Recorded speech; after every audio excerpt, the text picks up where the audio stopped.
to me. My name is Lee. Nice to meet you. I'll tell you a little bit about myself. I'm on a personal life mission to make everyone feel as good as possible. That's why I do this, make them laugh. It's also why I try to sleep with as many women as possible, because that also seems to make them laugh.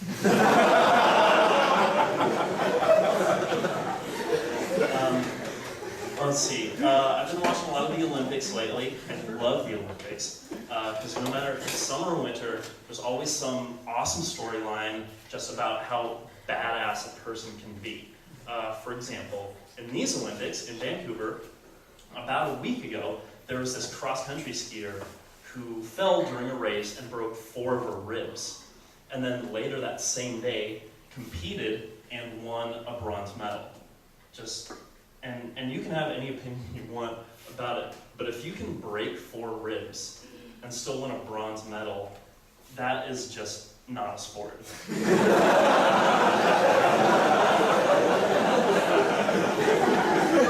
Let's talk for a second about your range of motion when you have 4 broken ribs. Can't do that. No, you'll puncture a lung if you do that. If LeBron James had a shattered rib cage, I could take him in the game of golf. Like, I'm the chosen one. Shattered sternum. I win. It's Jordan, my ass. I would win, that's a promise, and that's also a sport. So there's a town in Oregon named Rome, Oregon. And I've been through there, and I'm sure a lot of you have heard the saying, Rome wasn't built in a day. I'm pretty sure Rome, Oregon was built in less than a day. And afterwards they said, that was a good 6 hours of work. Let's not work again for another 40 years. But I have noticed this about a lot of small towns. I'm from Idaho myself, holla. And in Idaho alone, we have an Atlanta, we have a Moscow, we have a Rome also. We have an Amsterdam, we have an Oxford, we have Cooterville, which is just hilarious, and Paris. We have a Paris, Idaho. The city of love is just a 2-hour drive from Pocatello. What are these people thinking when they're naming these towns? Are they trying to attract some chance tourism from idiots? Like, just bought my ticket, booked my hotel in Paris today, real cheap too. Paris, Idaho, go anyway. How different can it be? Welcome to Paris, Idaho. It's just like Paris, France, except instead of the Eiffel Tower, we have a population of 50 people. So I'm one of the newer people at the place I work, and so a lot of the times I'm the one stuck answering the phone.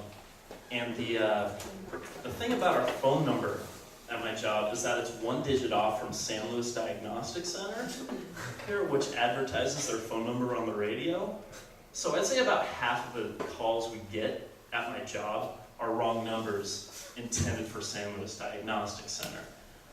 Like, hello, thank you for calling Vacom Technologies. This is Lee, how may I help you? Yeah, I'd like to get some of those things where you put a camera in my butt. Not what to do. That's my other side business. But one time I had a lady call me, looking for San Luis Diagnostic. I'm sorry, that's 542 or 543. And she says, could you transfer me? I swear to God. I remember it distinctly because I was blown away. Apparently some people think that any business has the ability to and will willingly transfer you to any other business. It's like, this is Pizza Hut? Sorry, could you transfer me to Domino's? I said, yeah, I can transfer you. Please hold, click. Well, ma'am, I could transfer you. Or you could hang up and try dialing it again, because odds are the number is written down correctly right in front of your face. But no, like I said, I've been working. I actually graduated from here last spring. I found a job in town. It's possible. So don't be disheartened. But since I have been working, I've been thinking more and more about the next big step in my life, which of course is death. That's what they tell you, work until you die. But I'm very human, and I am afraid of death. I think it's crazy not to be. Some people say they're not afraid of death. I ain't scared of dying. Well, that's bullshit. Death is the worst thing that could possibly happen. Whenever someone's like, oh, what's the worst that could happen? Well, death. Death could happen. Now, that being said, I have determined how I would like to die. I would like for my life to be sucked right out of my wiener.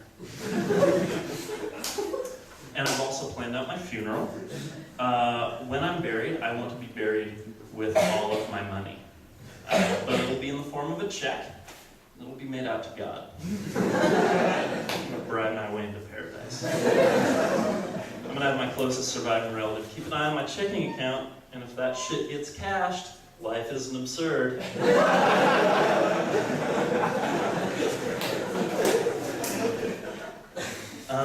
But no, I have been a lot more worried about my health lately because I have started working 40 hours. I just sit at a computer all day, and then I come home and I watch TV and I see all these commercials that tell me exactly what can go wrong with a guy's body.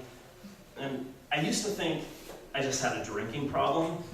Now I'm pretty sure it's some kind of really serious prostate condition. They're like, men, do you use the bathroom frequently? Yeah, sometimes I gotta pee like 5 or 6 times a night. Like, men, do you wake up to use the bathroom? If I'm lucky, I wake up.